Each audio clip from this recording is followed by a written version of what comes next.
आनंदाचे डोही आनंद तरंग, आनंदाचे डोही आनंद तरंग. काय सांगू झाले काहीची आबाही, काय सांगू झाले काहीची आबाही, पुढे चाली नाही, पुढे चाली नाही आवडीने. रामकृष्ण हरी. सर्वांना मोठं आश्चर्य वाटलं असेल की आज काय.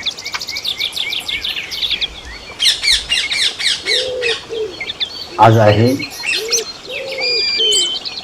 जीवन मुक्तानंद लहरी.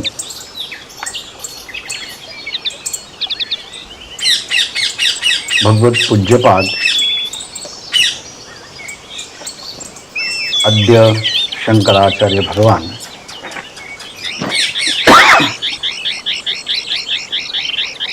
यांच्याद्वारे रचित 16 श्लोकांचं अतिशय छोटं हे स्तोत्र आहे म्हणा,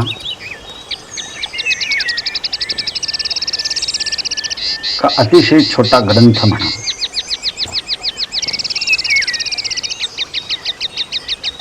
आपण ज्ञानेश्वरीचा एखादा अध्याय पूर्ण झाला आणि दुसऱ्या अध्यायाला प्रारंभ होण्याच्या अगोदर एक मधल्या संधिकालामध्ये आपण एखादा छोटासा 1-2 दिवसासाठीचा ग्रंथ घेत असतो. जसं की मागे आपण साधना पंचकम हे भगवत पूज्यपाद आचार्यांचं स्तोत्र पाहिलं होतं, तसं आज आपण पाहणार आहोत जीवन मुक्तानंद लहरी.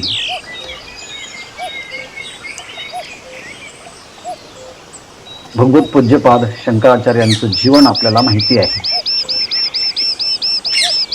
8 वर्षे चतुर्वेदी, 12 सर्वशास्त्रविद, 16 कृतवान भाष्यम, 32 मुनिरभ्यगा. 8 वर्षे चतुर्वेदी, वयाच्या 4थ्या वर्षापर्यंत 4 वेदाचं सांगोपांग षडंगासहित अध्ययन झालं. 8 वर्षे चतुर्वेदी, 12 सर्वशास्त्रविद, वयाच्या 12व्या वर्षापर्यंत आचार्यांनी सगळ्या प्रकारचे शास्त्र ही पारंगत झाले होते. 16 कृतवान भाष्य, वयाच्या 16व्या वर्षी भगवत पूज्यपाद आचार्य यांनी उपनिषदांच्या वरती, ब्रह्मसूत्राच्या वरती आणि भगवद्गीतेच्या वरती भाष्य लिहिले. आणि वयाच्या 32व्या वर्षी 32 मुनिरभ्यगात, आणि वयाच्या 32व्या वर्षी हिमालयामध्ये आपली इहलोकाची यात्रा त्यांनी पूर्ण केली.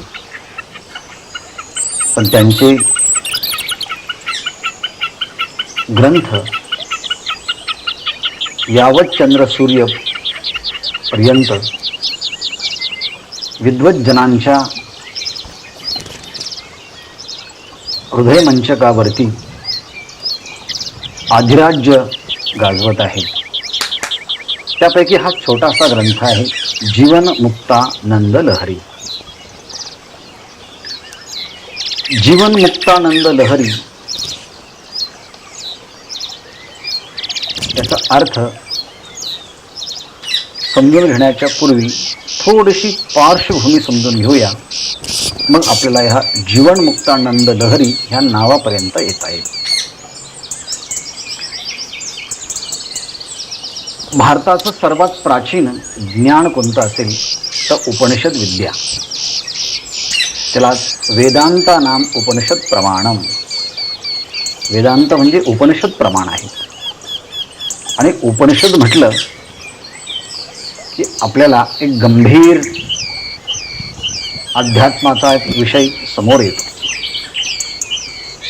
पण या उपनिषदाच्या मध्ये अनेक विचार जरी असले तरी प्रमुख काही विचार आपल्या समोर आले की तेवढेच वेदांताचे मुख्य विचार आहेत.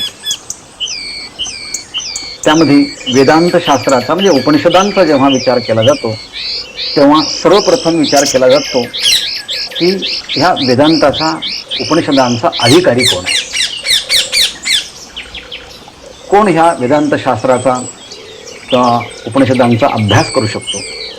अर्थात अधिकाऱ्याचा विचार सर्वप्रथम सांगितलेला आहे. उपनिषदांच्या मध्ये अधिकाऱ्याचा विचार सांगितला. जो साधन चतुष्टय संपन्न आहे तो अधिकारी. विवेक, वैराग्य, समाधी, षटक, मोक्षत्व यांनी संपन्न जो असतो तो वेदांताचा अधिकारी. त्यामध्ये शम, दम, श्रद्धा, उपरम, समाधान आणि तितिक्षा या लक्षणाने जो युक्त असतो असा वेदांत शास्त्राचा विचार करणारा जो अधिकारी आहे त्याचा विचार केला जातो. नंतर उपनिषदांच्या मध्ये दुसरा विचार येतो आचार्यांचा विचार म्हणजे श्रीगुरूंचा विचार.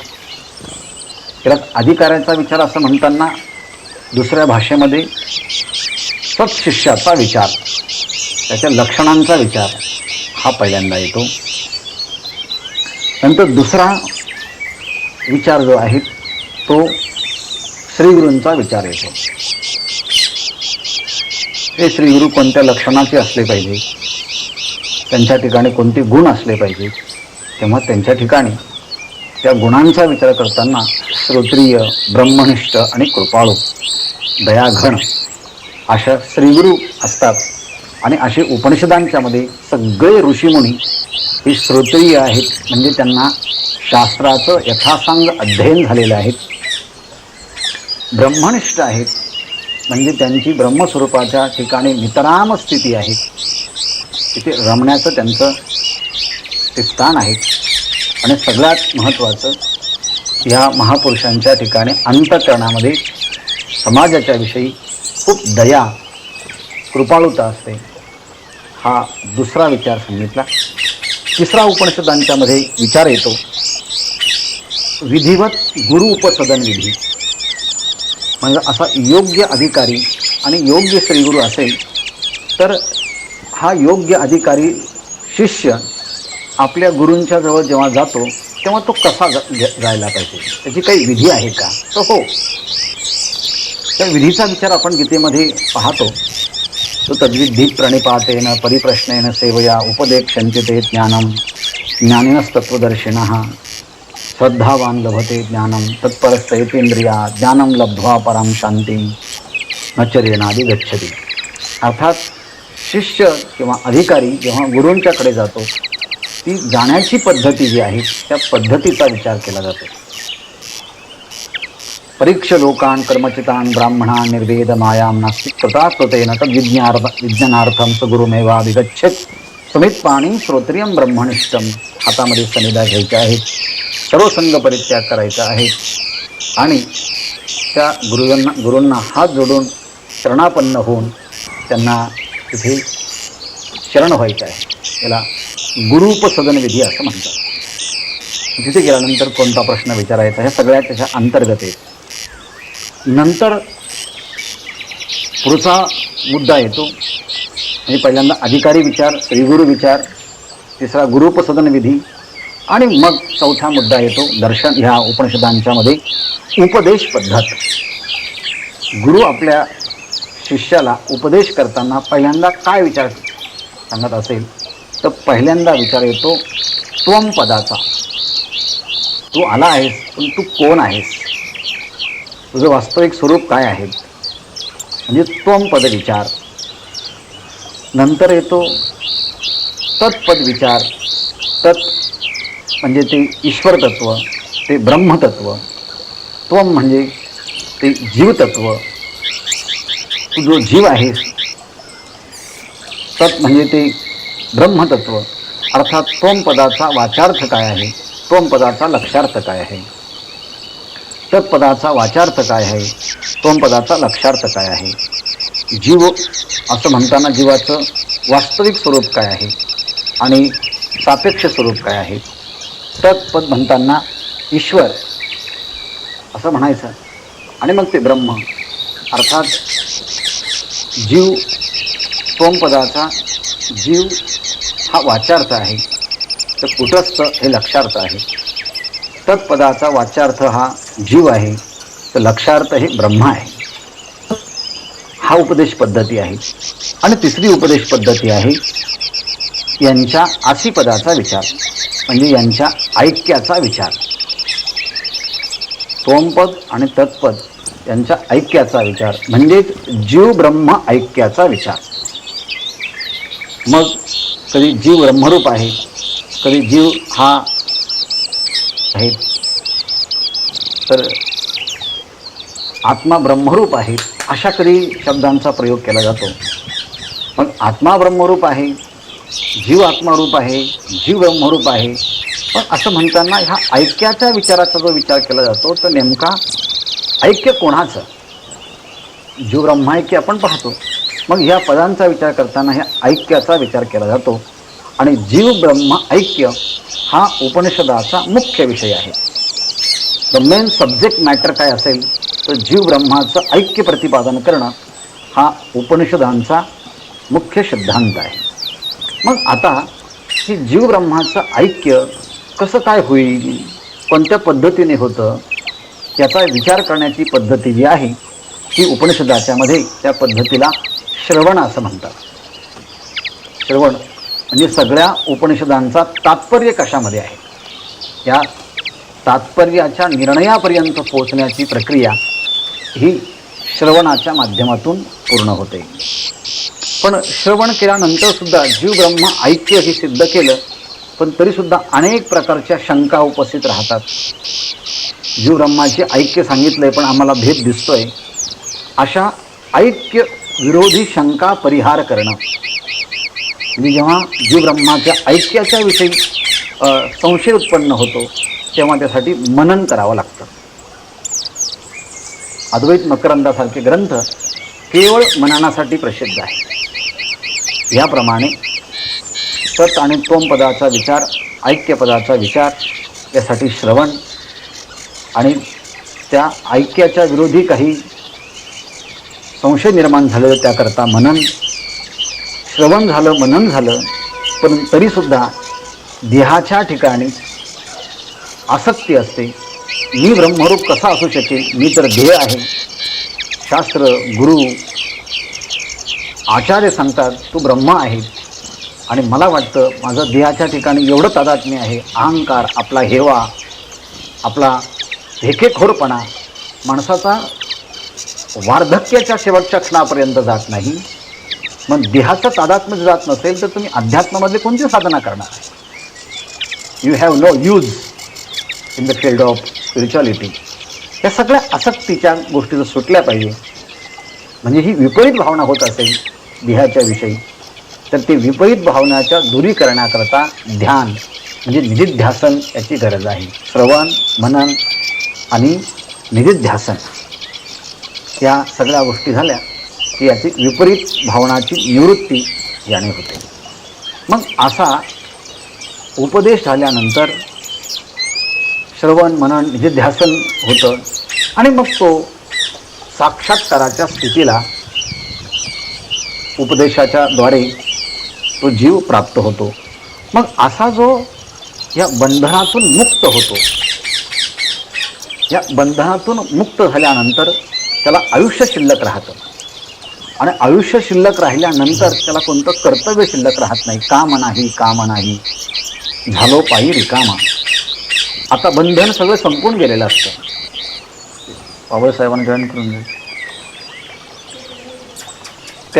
त्यांना पुन्हा पुन्हा पुन्हा पुन्हा अशा जीवनमुक्ता स्थितीतला हा विचार येतो की आता त्याला कोणतं कर्तव्य शिल्लक राहिलं नाही. मग पुढचा विचार येतो की हा पुरुष जो आहे तो मुक्त पुरुष आहे. मुक्त पुरुष आहे असं म्हणताना अज्ञान संपून गेलं आहे, ज्ञान प्राप्त झालेलं आहे, पण अजून देह पडलेला नाही. अशा ज्या स्थितीला म्हणतात तो जिवंत असतानाच तो मुक्त आहे, म्हणून त्याचं नाव आहे जीवन मुक्त. मग असा जो जीवन मुक्त असतो त्या जीवन मुक्ताला आपल्या कर्तृत्वाचा अभिमान नसतो, त्या जीवनमुक्ताला आपल्या भोक्तृत्वाचा अभिमान नसतो, त्या जीवनमुक्ताला कोणत्याही प्रकारचा दुराग्रह नसतो, बुद्धीचा कोणताच आग्रह नसतो. अर्थात आग्रह विरहित स्थिती, कर्तृत्व विरहित स्थिती, भोक्तृत्व विरहित स्थिती, केवळ ईश्वर निर्भर स्थिती जी असते, अशी ज्या महात्म्याची असते त्याला म्हणतात की जीवन मुक्त. जिवंत असताना मुक्त असणं. जिवंत असताना हा मुक्त जेव्हा असतो तेव्हा तो खातो कसा, बसतो कसा, बोलतो कसा, व्यवहार कसा करतो, हीच भाषा. स्थितप्रज्ञस्य का भाषा समाधिस्तस्य केशव, स्थितधिक किम प्रभासेत किमासीत व्रजैत किम.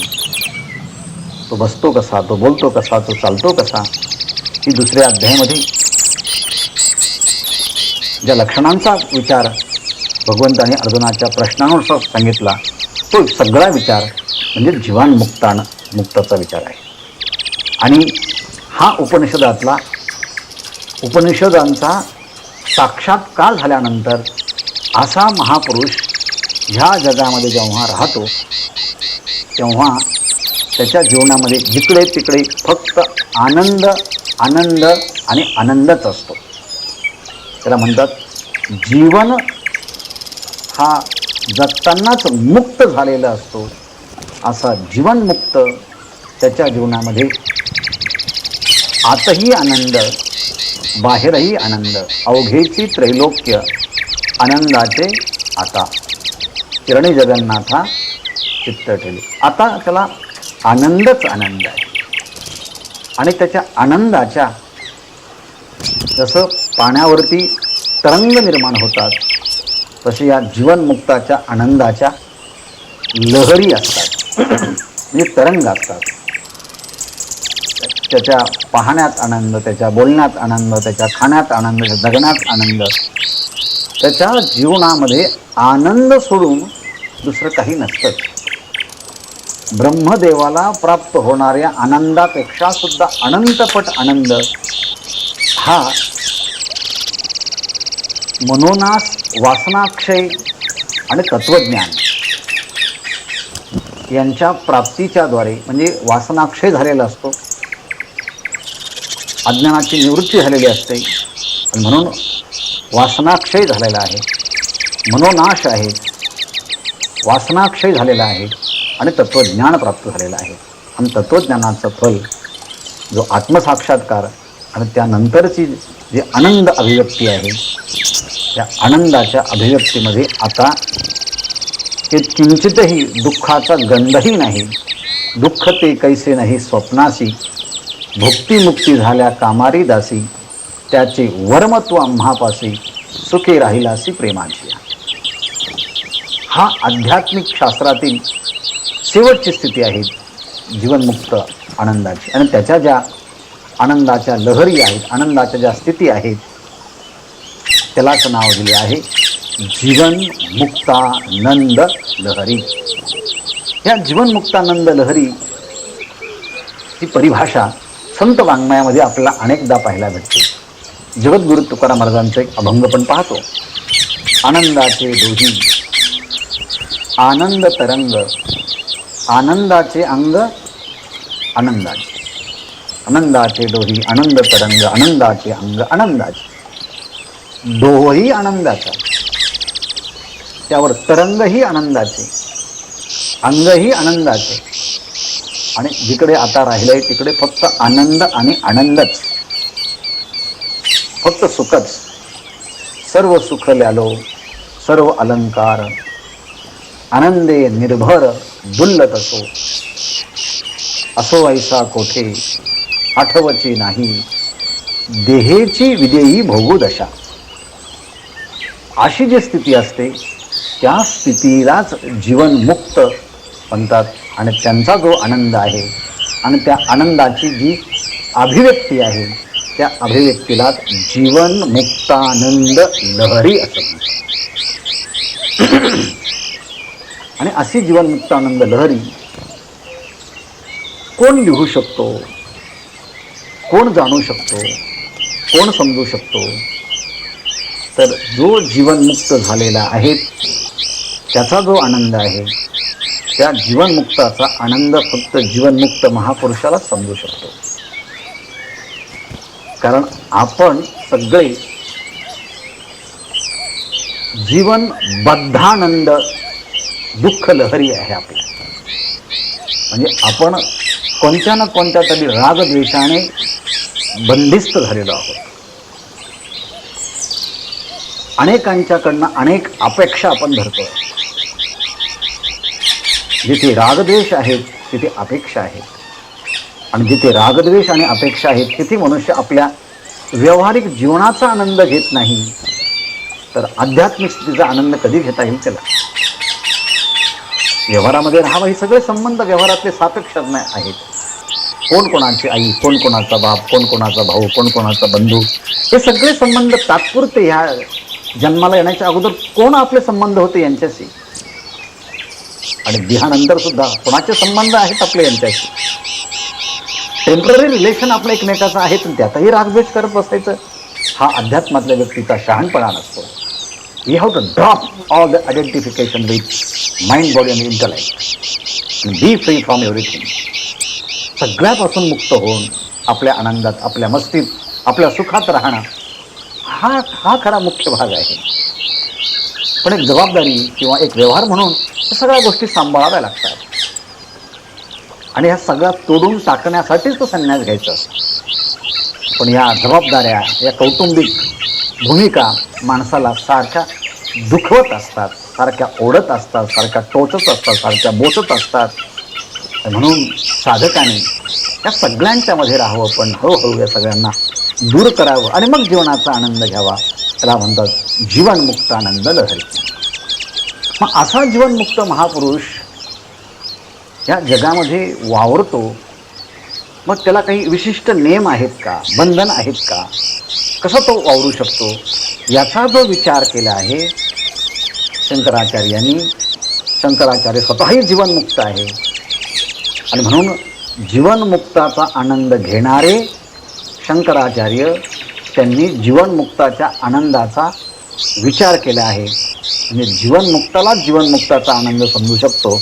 याप्रमाणे संतांचा महिमा हा संतांनाच कळतो. नाहीतर म्हशी गाई किती जरी दूध द्यायला लागल्यात तरी त्या काही कामधेनू होतील का? नाही. संतांचा महिमा तो बहु दुर्गम, शाब्दिकांचे काम नाही येते. तुका म्हणे अंगी व्हावे ते आपण, तरीच महिमान येईल कळो. अशा या श्रेष्ठ महापुरुषांचा महिमा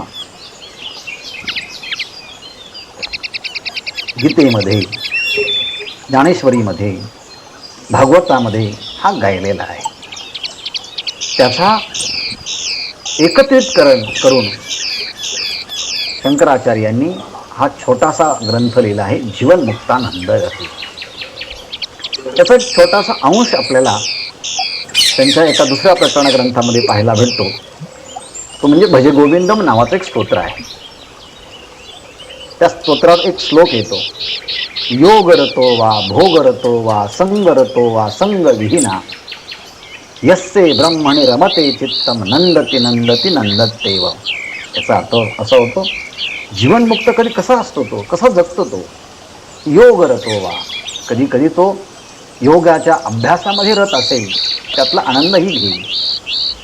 कधी कधी भोग रतो वा, कधी ह्या सगळ्या विश्वातल्या समाज जीवनाशी राहत असताना तो व्यावहारिक समाजाच्या मध्ये राहत असेल, त्या सगळ्या व्यवहाराचाही तो आनंद घेत असेल. योग रतो वा भोग रतो वा संग रतो वा, कधी कधी सामाजिक काम करायचं असेल तर अनेक लोकांना बरोबर घेऊन काम करावं लागतं, संग रतो वा. पण कधी कधी या सगळ्यांना सोडून सुद्धा जगण्याची जी कला आहे तो शिकलेला असतो. त्याला हा असं म्हणतात. म्हणजे तो योग रतो वा भोग रतो वा संग रतो वा संग विहीना, या सगळ्या अवस्थेमध्ये त्याचं चित्त मात्र आपल्या ब्रह्मस्वरूपामध्ये सतत लीन मग्न आणि अनुसंधान प्राप्त झालेलं असतं. आणि मग नंदती नंदती नंदत तेवम, नंदती नंदती नंदती नंदती नंदती नंदती. शंकराचार्यांनी 1000 वेळेस असं म्हटलं असेल, तो आनंदी आनंदी आनंदी आनंदी आहे.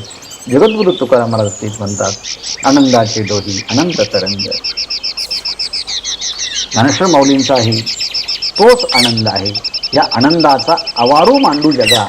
ज्ञानेश्वर महाराज म्हणतात, त्या माझ्या सगळ्या ग्रंथांचा तात्पर्य कशामध्ये असेल तर ह्या जगाला आनंद देणं. आबाल सुबोधे ओवियेचनी प्रबंधे ब्रह्मरस सुस्वादे अक्षरे गुंथिली. अर्थात या ब्रह्मरसाने ही अक्षर गुंतलेली आहे. असा हा जीवनमुक्तानंद लहरी हा 16 मंत्रांचा श्लोकांचा छोटासा स्तोत्र आहे. आणि ह्या 16च का म्हणायचं, जसं चंद्र हा 16 कलांनी परिपूर्ण असतो तसं जीवनमुक्त महापुरुष सगळ्या कलांनी परिपूर्ण असतो. त्याच्या जीवनामध्ये कोणताच आग्रह नसतो, तो सगळ्यांच्यामध्ये असतो, पण त्याच्यात काहीच नसतं. जसं आरशासमोर सगळे त्यात आरशात दिसतात, सगळे आरशात दिसतात पण आरशात काहीच नसतं. तसं जीवनमुक्तानंद पुरुष सगळ्यांच्यामध्ये असतो पण त्याच्यात काहीच नसतं. असं का झालं आहे तर तो विचार सांगण्याकरता हा जीवनमुक्तानंद लहरी नावाचा ग्रंथ आहे. आपल्या सगळ्यांना मी ग्रुपवरती त्याचे फोटोज सेंड केलेले आहेत. जर तुम्हाला ते पाहून बघता येत असेल तर मी म्हणतोय तुम्ही फक्त त्याकडे पहा. पुरे पौरान् पश्यन् नरयुवती नामाकृतिमयान् सुवेशान् स्वर्णालङ्करणकलिताश्चित्रसदृशान् स्वयं साक्षी द्रष्ट्यत्यपि च कलयन्तैः सह रमन् मुनिर्नव्यामोहं भजति गुरुदीक्षाक्षततमाः. या 16ही मंत्रांच्या श्लोकाच्या मध्ये एक शेवटची ओळ सगळ्यांच्या मध्ये समान आहे. ती म्हणजे मुनिर्नव्यामोहं भजति गुरुदीक्षाक्षततमाः. तसंच ज्ञानेश्वर महाराजांच्या हरिपाठामध्ये प्रत्येक अभंग झाला हरिमुखे म्हणा हरिमुखे म्हणा पुण्याची गणना कोण करी. तसा हरिपाठ हा सगळ्या एकनाथ महाराजांचा आहे. त्यामध्ये सुद्धा हरी बोला ते त्या ठिकाणी ते ध्रुवपद आहे. त्या ठिकाणी हरिची या दासा हरिदायी दिशा भावे जायचा तैसा हरी एक हरिमुखी गाता हरबली चिंता त्यांना ये मागुता जन्म घेणे हे पद नेहमी पुन्हा पुन्हा येतं. तसं मुनिर्नव्यामोहं भजति गुरुदीक्षाक्षततमाः. मग आता हा जो शिष्य अधिकारी संपन्न गुरूंच्या सानिध्यामध्ये गेला, गुरुनी तत्पद पोमपद अशी पदाचा विचार सांगितला, त्यानंतर श्रवण केलं, मनन केलं, जिध्यासन केलं, सगळ्या संशयाची निवृत्ती झाली, विपरीत भावनेची निवृत्ती झाली, अज्ञान दूर झालं आणि मग हा असा या स्थितीला प्राप्त झाला. मग आतापर्यंत हे स्थितीला प्राप्त येण्याकरता त्याने काय केलं तर त्याने केलं आहे मनन. आणि जो मनन करतो त्यालाच मुनी असं म्हणतात. हा मुनी आहे. म्हणून प्रत्येक श्लोकाच्या शेवटी मुनिर्नव्यामोहं भजति गुरुदीक्षाक्षततमाः असा हा मुनी. हा मननात मुनी, जो मनन करतो तो मुनी. कोण आहे मुनी? गुरुदीक्षाक्षततमाः, जो मुनी गुरूंच्या सानिध्यामध्ये आला आहे. म्हणून प्रस्तावना सांगितली ते सगळ्यांसाठी अत्यंत आवश्यक आहे. मग गुरुने त्याला काय केलं आहे? गुरुने त्याला दीक्षा दिली. दीक्षा हा शब्द अध्यात्मामध्ये एक प्रसिद्ध शब्द आहे. दीक्षा, कोणाची दीक्षा प्राप्त झालेली? ददाती म्हणजे देणे, आणि क्षालयती म्हणजे धुवून टाकणे. अर्थात जिथे शिष्याच्या अंतःकरणातील सगळे दोष दूर करून सर्व जगामध्ये पवित्र असणारं मंगलमय ज्ञान गुरु परंपरेने आलेलं ते जिथे दिलं जातं त्याला दीक्षा असं म्हणतात. ज्ञानम दीयते पापम क्षीयते.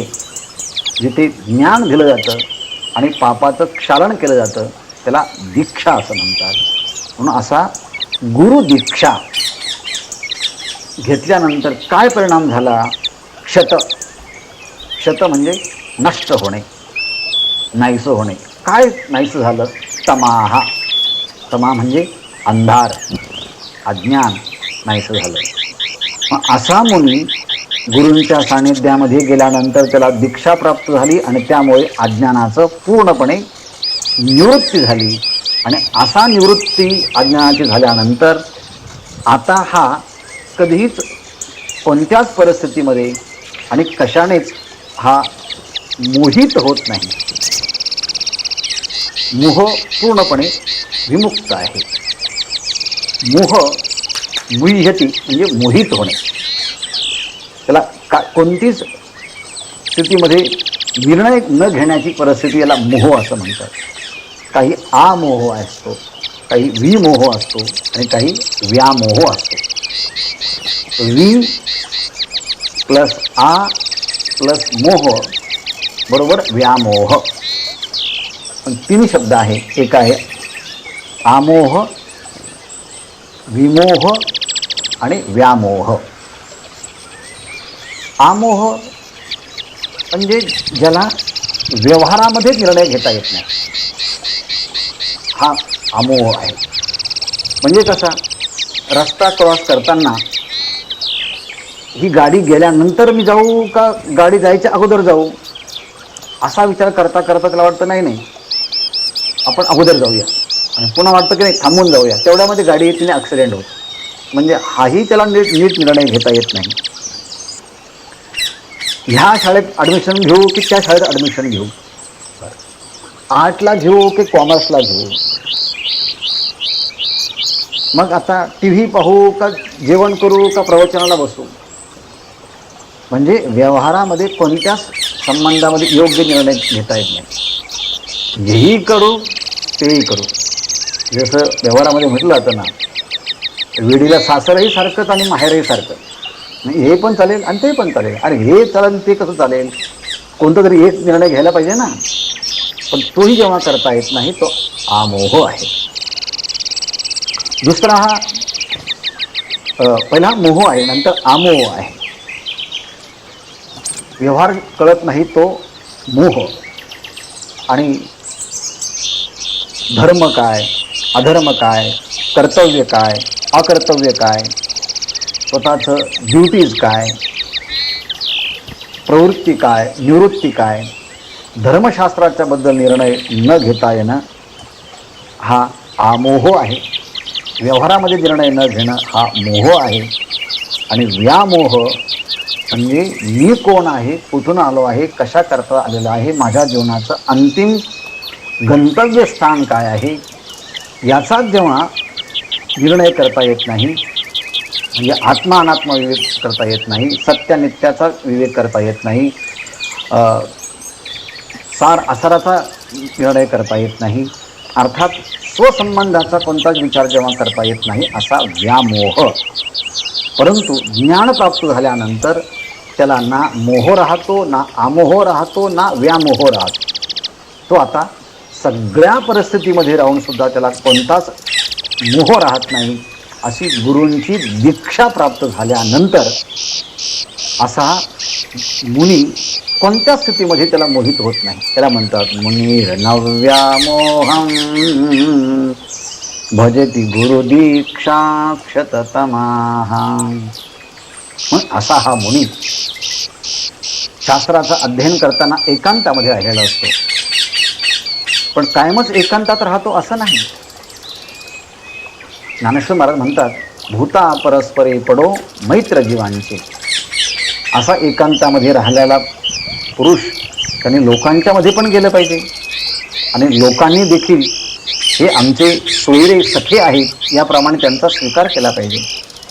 ह्याप्रमाणे आपण मुनी असं म्हटलो किंवा म्हणतो तेव्हा आपल्याला जंगल आठवतं, गुहा आठवते, हिमालय आठवतो, गंगा आठवते, साधू संत ऋषी मुनी हिमालय, आणि सगळे माणसं, व्यवहार कुशल माणसं, हे सगळे शहरामध्ये.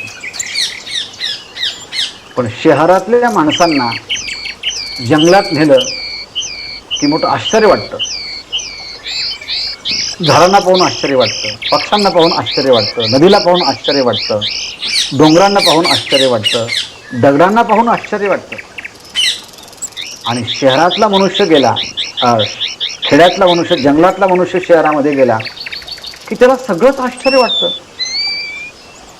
एकावर एक 25-25 मजल्याच्या इमारती पाहून आश्चर्य वाटतं. छोटे छोटे मुलं गाड्या चालवतात त्याला मोठं आश्चर्य वाटतं. लॅपटॉप चालवतात त्याला मोठं आश्चर्य वाटतं. कम्प्युटरमध्ये तज्ज्ञ आहेत त्याला सगळ्या मुलांना व्यवस्थित वाटतं.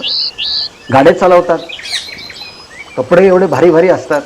म्हणजे जंगलामध्ये राहणाऱ्या लोकांना शहरातलं आकर्षण आणि शहरातल्या लोकांना जंगलाचं आकर्षण.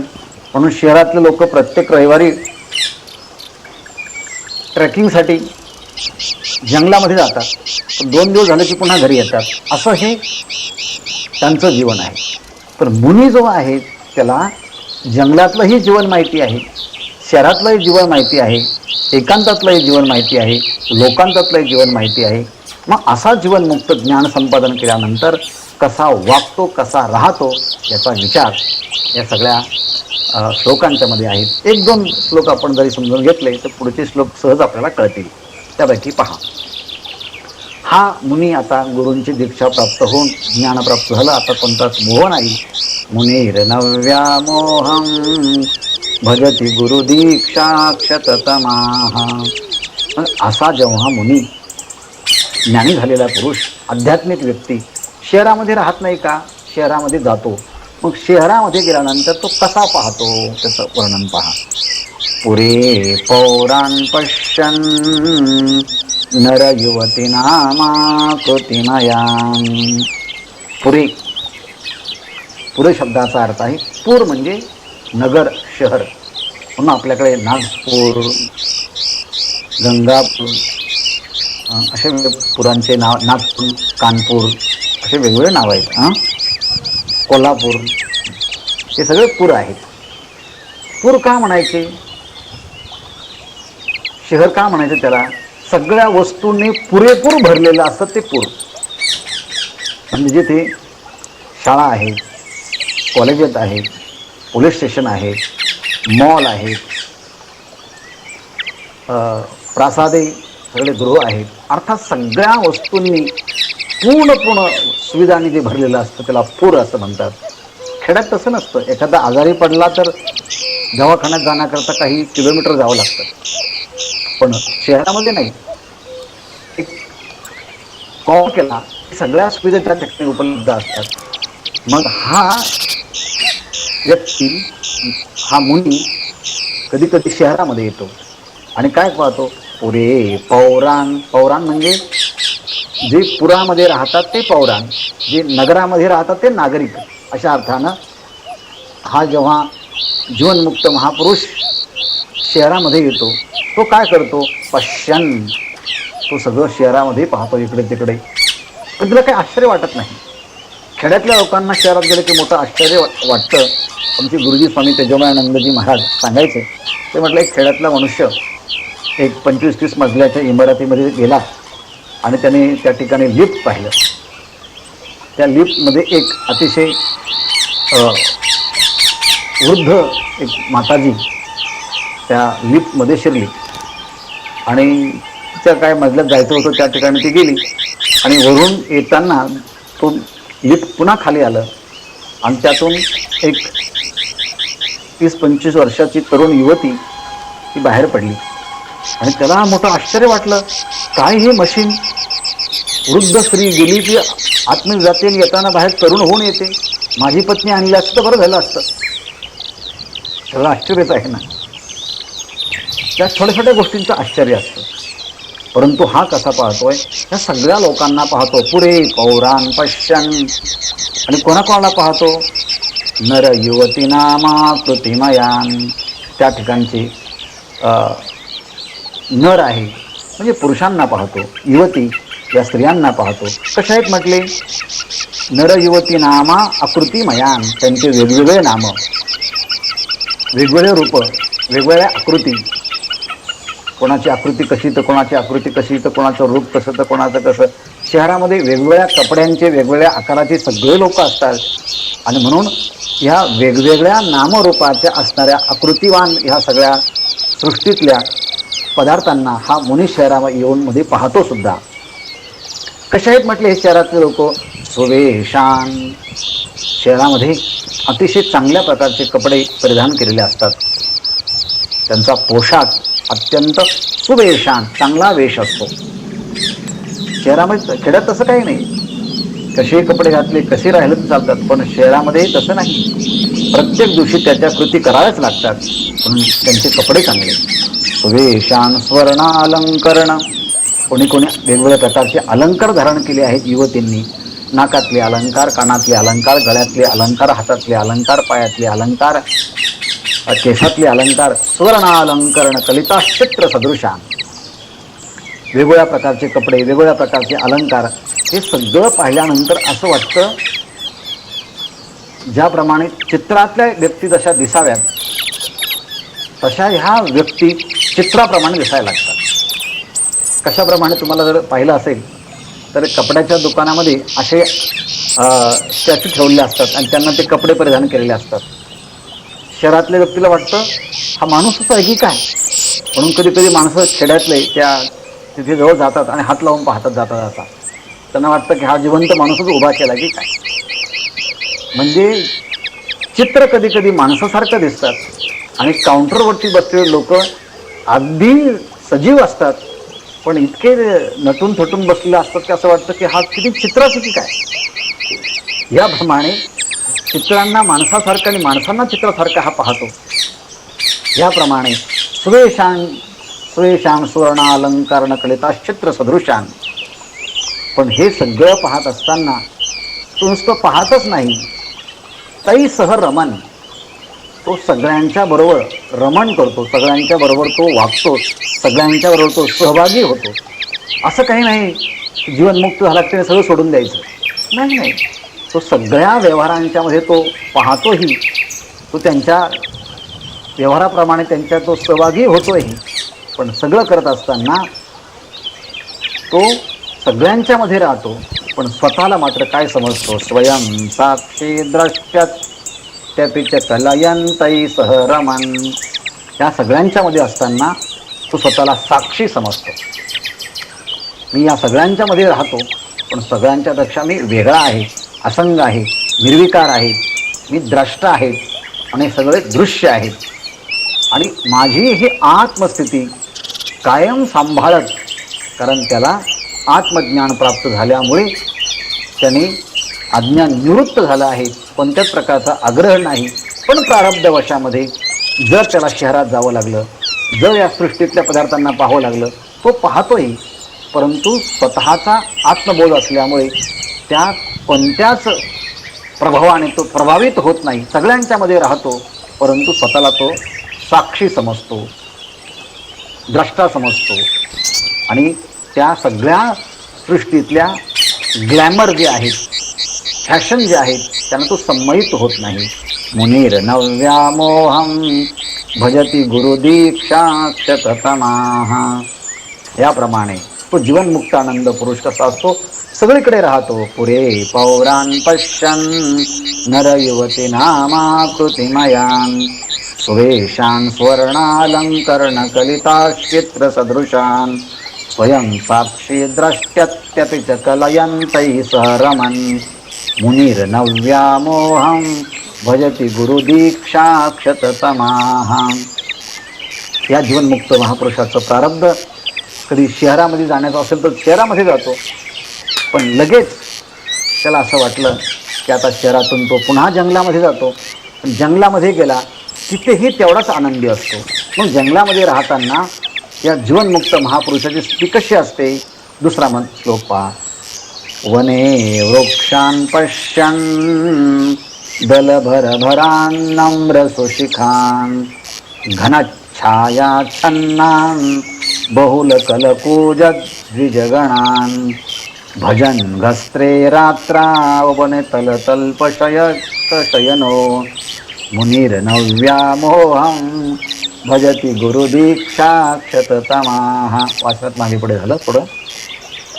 मग म्हटले हा जसा पुरे पौराण पश्यन शहरामध्ये जाऊन शहराच्या लोकांना पाहतो, तसा हा जीवनमुक्त महापुरुष कधी एकांतामध्ये जंगलामध्ये जातो. आणि तिथे गेल्यानंतर काय पाहतो?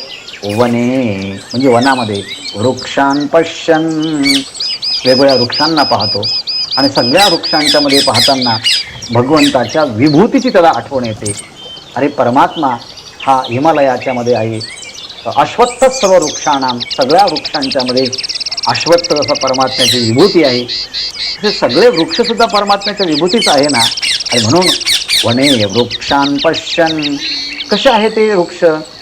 दलभरभरान् नम्र सुशिकान्, त्या झाडांना खूप पानं आलेली आहे, खूप फुलं आलेली आहेत, खूप फळं आलेली आहेत. आणि फलं फुलं या सगळ्यांनी ते झाडं इतकं भरून गेलं आहे की त्याच्या फांद्या खाली वाकल्या आहे.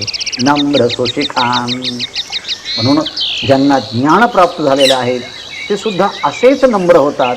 आणि म्हणून ही संपूर्ण वनवृक्ष वेली ज्ञान संपन्न झाल्यानंतर मनुष्याने नम्र कसं व्हावं हे शिकवण्यासाठीच ईश्वराने हे निर्माण केलं आहे की काय. म्हणून कुतूहलाने त्या सगळ्या वनवृक्षांना पाहतो. वने वृक्षान् पश्यन् दलभरभरान् नम्र सुशिकान्. आणि मग एखाद्या झाडाखाली जातो, इतकी दाट सावली पाहतो. घनच्छाया छन्नान्, घनच्छाया घनदाट अशी सावली पाहतो. काही काही वृक्षांची सावली खूप दाट सावली असते. आणि मग त्या वृक्षांच्या दाट सावलीमध्ये बसतो आणि त्या वृक्षांच्या वरती पाहतो. त्याला दिसतं असं बहुल कलकूजद द्विजगणान, त्या फांद्यांच्या वरती बहुल कलकूजद, अनेक पक्ष्यांचा द्विजगणान. द्विजगणान म्हणजे द्विज म्हणजे पक्षी, गण म्हणजे समुदाय. अनेक पक्ष्यांचे थवेची थवे त्या वृक्षांच्या वरती कूजत म्हणजे वेगवेगळ्या प्रकारचे आवाज करत त्या ठिकाणी बसलेले आहेत. द्विज म्हणजे ब्राह्मण पण, द्विज म्हणजे पक्षी पण, आणि द्विज म्हणजे दात पण. दात दोनदा पडतात म्हणून द्विज आहे. पक्षी पहिल्यांदा अंड्यात येतो, नंतर बाहेर पडतो, तोही द्विज आहे. जन्माला आल्यानंतर सगळेच शुद्र असतात, पण संस्काराने त्याला एक पुनरुज्जीवन प्राप्त होतं, म्हणून संस्कारात द्विज उच्यते असा. अर्थात हे द्विज म्हणजे पक्षी त्या झाडांच्या फांद्यांच्या वरती बसलेले आहेत. आणि तिथे हा तिथे जाऊन बसतो. भजन घस्त्रे रात्रा रात्रौ अवनी तल तल्पैक शयनो. भजन घस्त्रे, घस्त्रे म्हणजे दिवसा, रात्रौ म्हणजे रात्री. तो कधीकधी सगळ्या वृक्षांना पाहता पाहता त्या घनदाट अशा वृक्षाच्या सावलीखाली दिवसा झोपतो. कधी थकल्यानंतर रात्रीसुद्धा तो अवनीतल, अवनीतल म्हणजे अवनी म्हणजे पृथ्वी, तल म्हणजे ह्या अवनीतलावरती म्हणजे मोकळ्या अशा ह्या जमिनीवरती तो काय करतो? तल्पैक शयनो, त्या ठिकाणी तो झोपतो. म्हणजे त्याला झोपण्याकरता गादीच पाहिजे असं काही नाही, त्याला पलंगच पाहिजे असं काही नाही, उशीच पाहिजे असं काही नाही.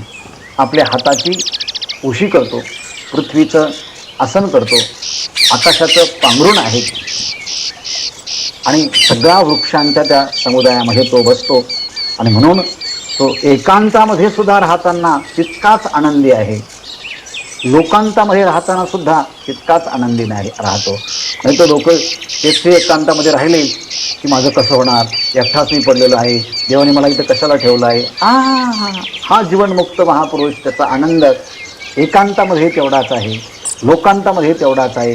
कारण तो सगळ्या स्थितीमध्ये आपला आत्मबोध सांभाळून राहतो. म्हणून मुनीर नव्यामोहं भजती गुरुदीक्षाक्षततमाः. आणखी हा महापुरुष, हा जीवनमुक्त महापुरुष कसा असतो? कदाचित प्रासादे क्वचिदपि च सौदे च धवले, कदा काले शैले क्वचिदपि कूलेषु च सरितां, कुटीरे दान्तानां मुनिजनवराणामपि वसन्, मुनिर्नव्यामोहं भजति गुरुदीक्षाक्षततमाः. कदाचित प्रासादे, कधीकधी एखाद्या राजाच्या प्रासादामध्ये सुद्धा ह्या जीवनमुक्त महापुरुषाला मुक्कामासाठी बोलवलं जातं. स्वामी विवेकानंदांना त्या काळातले राजे लोकांनी अमेरिकेला जाण्याच्या अगोदर त्यांना आवर्जून हे राजे लोक त्यांना बोलवायचे, त्यांना मदत करायचे. अर्थात कधीकधी असा ज्ञानी पुरुष, जीवनमुक्त महापुरुष राजांच्या एखाद्या महालामध्ये पाहुणा म्हणून जातो. कदाचित प्रासादे क्वचिदपि च सौदे च धवले. आणि कधीकधी श्रीमंत माणसांच्या घरीसुद्धा मुक्कामाला जाण्याची वेळ येते की ती श्रीमंत माणसांचं घर अत्यंत चांगल्या फरच्यांनी, रंगाने अत्यंत सुशोभित झालेलं त्यांचं घर असतं. त्या घरामध्ये तो हा जीवनमुक्त महापुरुष राहतो. नाहीतर शहरातल्या लोकांना खेड्यामध्ये राहायला गेलं की भीती वाटते किंवा राहता येत नाही, आणि शहरातल्या लोकांना खेड्यात राहता येत नाही. पण जीवनमुक्त महापुरुष हा शहरातही राहतो, जंगलातही राहतो, राजाच्या राजवाडामध्ये पण राहतो आणि श्रीमंत माणसाच्या एखाद्या बंगल्यात पण राहतो. कदा काले शैले, आणि कधीकधी पर्वताच्या उंच शिखरावरती राहण्याची पाळी आली तर तिथे जाऊन तो एकटा पण राहतो. कदा काले शैले क्वचिदपि च कूलेषु सरितां. आणि कधीकधी गंगा, यमुना, सरस्वती, तुंगभद्रा या नद्यांच्या किनाऱ्यावरती सुद्धा नद्यांचं पाणी पाहता पाहता तिथे सुद्धा तो रमून जातो. अर्थात नद्यांच्या किनारी सुद्धा तो त्या ठिकाणी आपला मुक्काम करतो, त्या ठिकाणी राहतो. कधीकधी कुटीरे दान्तानां मुनिजनवराणामपि वसन्. कधीकधी साधू संतांच्या समूहामध्ये हा जातो. जे साधू संत कसे आहेत म्हटले? दान्तानां. दान्तानां म्हणजे अत्यंत संयमी आहे, इंद्रियाचं, मनाचं त्यांनी संयम केलेलं आहे असे मुनिजन. असे मुनिजन म्हणजे साधूंचे जे समूह आहेत, त्या समूहांच्या मध्ये मुनिजन, दान्तानां मुनिजन वराणाम अपि कुटीरे वसन. कुटीरे म्हणजे त्यांच्या झोपडीत सुद्धा हा जीवनमुक्त महापुरुष कधी साधू संतांच्या समूहामध्ये जाऊन त्याची झोपडी असेल त्या झोपडीत राहतो, कधी राजाच्या राजमालामध्ये राहतो, ते श्रीमंताच्या घरी राहतो, कधी पर्वताच्या शिखरावर राहतो, ते नदीच्या किनाऱ्यावरती राहतो, कधी तर संत समुदायांच्या एखाद्या झोपडीमध्ये राहतो. पण हे सगळं करत असताना गुरूंच्या द्वारे ज्ञान प्राप्त झाल्यानंतर त्याला दीक्षा प्राप्त झालेली असते आणि अज्ञान निवृत्त झाल्यामुळे तो सगळ्या स्थितीमध्ये स्वतःला साक्षी, द्रष्टा, आत्मबोधाने राहतो, सगळ्यामध्ये राहतो, पण सगळ्या त्याच्यामध्ये तो घेत नाही. असा हा जीवनमुक्तानंद लहरी, त्याचा हा आनंद ऐकता ऐकता आपल्यालाही तो आनंद होत असेल. कसा तो राहत असेल ना? कदाचित प्रासादे क्वचिदपि च सौदे च धवले, कदा काले शैले क्वचिदपि च कूलेषु सरितां, कुटीरे दान्तानां मुनिजनवराणामपि वसन्, मुनिर्नव्यामोहं भजति गुरुदीक्षा शततमाः. नाही जीवनमुक्तीचा आनंद प्राप्त झाला, पण जीवनमुक्ताच्या आनंदाचं गीत गाता गाता आपला त्या आनंदाच्या काही क्षण तरी त्याच्या जवळ जरी जाता आलं तरी तो आनंद घेण्याची एक प्रकारची प्रेरणा या भगवत पूज्यपादांच्या त्या श्लोकांच्या माध्यमातून भेटावी. आणखी काही श्लोकांचा विचार आपण उद्या पाहूया. तूर्त ह्या ठिकाणी थांबूया. ओम पूर्णमदः पूर्णमिदं पूर्णात् पूर्णमुदच्यते पूर्णस्य पूर्णमादाय पूर्णमेवावशिष्यते. ओम शांती शांती शांती.